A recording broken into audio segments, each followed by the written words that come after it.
I'm gonna 80s so hard.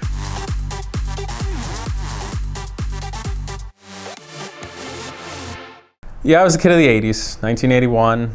I still quote Back to the Future, Top Gun, all this sort of thing. And I'm not gonna be the guy to say, I had the poster. I didn't have the poster, but I raced the slot cars and I had all the toy cars and one word, Countach. Bertoni's masterpiece, we didn't care back then. It was just awesome. But as I got older, I appreciated them more and more. When I was a Ferrari mechanic back in like 2005 in college, you could buy them cheap. People really didn't want them. They were cantankerous, they weren't fast. One could be had for maybe like 50 grand. Even Periscope cars, which I don't really want to talk about what they're worth right now. The art and craftsmanship that's in a Countach is otherworldly. The engines, just the way they're cast, just the architecture. Every part of it, from the tube frame to the suspension, the nature of the seats, of how they shift this way and rotate. Everything about the car for me was perfect. And when I say perfect, I don't mean perfect as movies and pop culture, anything of that. Forget it all.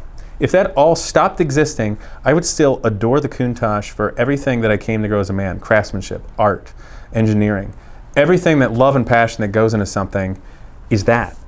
In fact, I kind of wish all the pop culture and everything would go away, because that's why it's truly great. Around 2010, I started thinking about it, and I'm thinking, I have got to get one of these. This is going to be my one shot, because they're going to go up in value. Nobody gets this right now, but when they get it, it's going to happen. Because you could see Ferraris, it was the next one in the lineage would double in price every year. It was you could see it like clockwork. If I got rid of every car I owned, I could potentially afford one. And I was looking, and I didn't necessarily care which one. I just wanted one, just not an anniversary car, because I didn't like what they did to it. And I was at the Italian Gathering in Columbus, Ohio, nice show, and there's a guy that showed up with a silver one. And it was one that had the fender flares. It was a 5-liter, 2-valve, had the side draft carburetor, so it was very pretty. Had the wing and the fender flares, just what I'm talking about, silver over blue. And it was this fuel injection prototype. I'm like, interesting history, could be worth more someday. It was a very good price. People pay more than that for a 360 Ferrari now, and lots of other things that make me sad when I think about it. Anyway, so couldn't get it then, but the moment happened that I could, and I was ready. Like, it was 12 hours later that I made the deal. I knew what I wanted to do. I'd never driven one of these things before. I didn't need to. Towed it back with my old Range Rover, my 90s Range Rover, and I had an aluminum trailer. So excited. But at the same time too, I'm terrified. I'm like, this is gonna be hard to work on, and it's already smoking a little. I don't know if it's quite, but hey, I got it. I'm so excited. A guy who didn't come from zillions of dollars finally got the one thing he appreciated on every level. There's only one thing to do. I'm gonna 80s so hard for so long with this thing. Yes! What can I do? How can I be more 80s? So the first thing I had to do was, the K-Jetronic had that fast idle thing where you start up and immediately go to like 2,500. I'm like, no. Don't want the oil system going through that. So let's get rid of that and kind of tune it up, make it half decent. Okay, now I can kind of drive this thing. It's got the old tape deck in it, Like, I got a great idea. I'm gonna pick up my brother at the airport. We're gonna go to downtown Delaware, Ohio. I'm gonna go to all the antique stores and buy all the old cassette tapes. Yes! And I was so excited. I got all these cassette tapes and I load them in the trunk. And I didn't realize that all cassette tapes go bad after years. They all go bad. So out of like 100 cassette tapes I bought, the only thing I had was like 4 songs on one side of Spandau Ballet, and I think half of an Ozzy Osbourne song, which, was kind of depressing, but I was still excited. So I just use a tape deck adapter and Pandora radio, and I don't know, like Rick Astley or something. I'm like, ooh, Rick Astley, that's pretty 80s. Phil Collins, yeah. I'm like, ooh, Pour Some Sugar on Me. I'm like, yeah, that's a good song, but I'm pretty sure that song gave me mono once. So let's keep working on this soundtrack. Through an 80s Halloween party.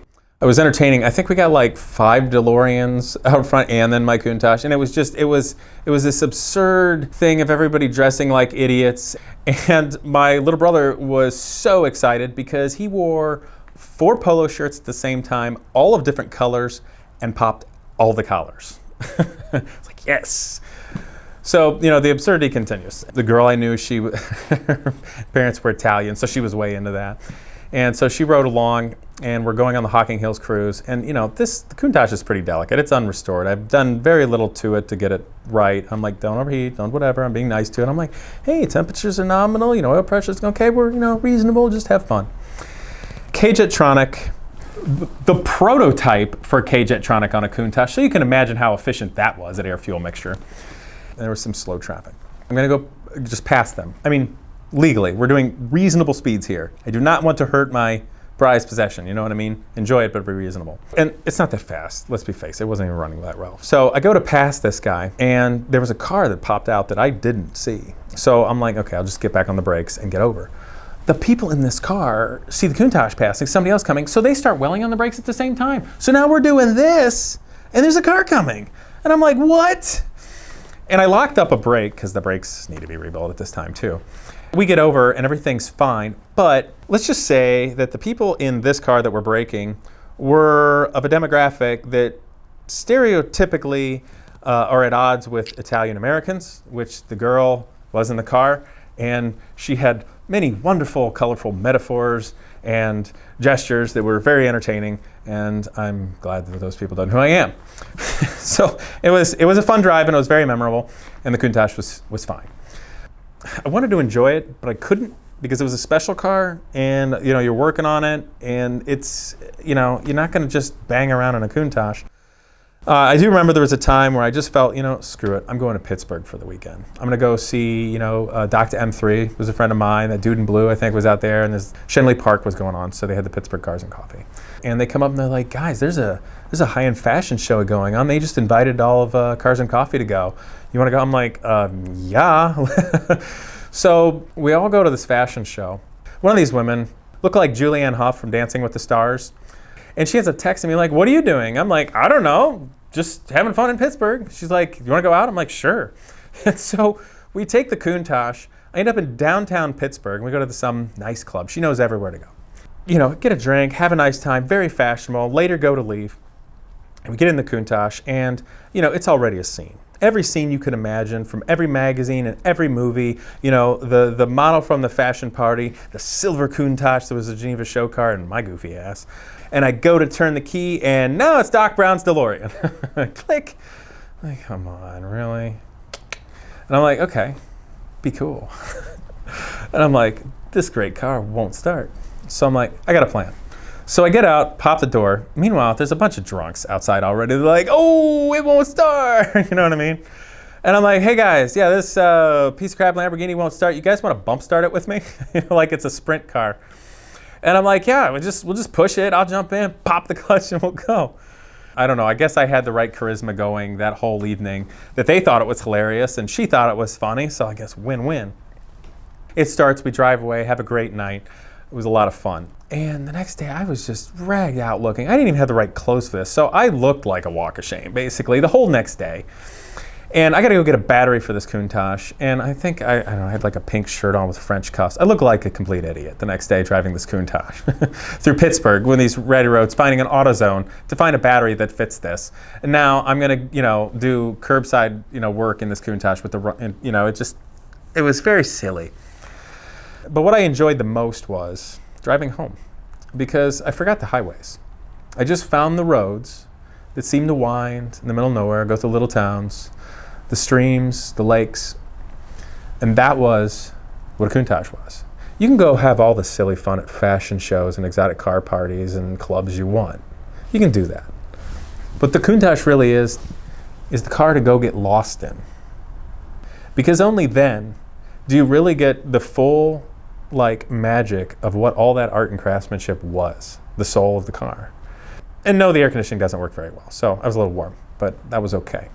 Ended up doing a full mechanical restoration on the engine and transaxle was really nice, and I actually reunited the car with its original carburetors, which seems wrong because its big history was a fuel injection, but at that time, people didn't really care about older Lamborghinis that much. I love the car and I wanted to keep it forever, but at that time in my life, I felt I needed to keep moving. I didn't know what I would do. I'd have a Countach, but what am I going to do? And I ended up selling it. And I didn't want to, but the thing that killed the Countach for me, the experience at that time, was everything around it was all superficial. All anybody saw were parties or wealth or flash or anything like that. When what I saw was a fashionable Le Mans race car for the road, and I just wanted to hear the V12 sing on those country roads.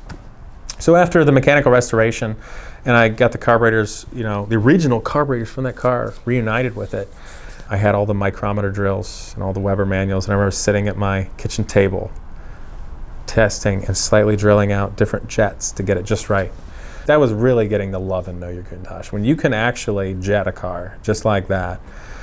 So I did get to have some magic true driving moments with it, and I got to have all the absurd 80s and fashionable fun I wanted to. It was a wonderful time, it was a wonderful car, and I miss it. And I sold it at very much the wrong time. Insult to injury, I saw the car for sale recently, the same one, with an asking price of something like 7 or 8 times what I sold it for. So had I just kept my Countach and been a bartender and not done Genius Garage and things like that, I could sell my Countach now and buy a nice house and a Murcielago and some other things. It was a great time in my life, and done some neat things since then that hopefully will do some great things for the future. VINwiki is proud to be partnering with mobile app Hero to continue changing the way we look at documenting automotive history. We're working with them to bring updates to our mobile and web-based app, so stay tuned to their social media and ours, and keep telling the stories of all the cars you love.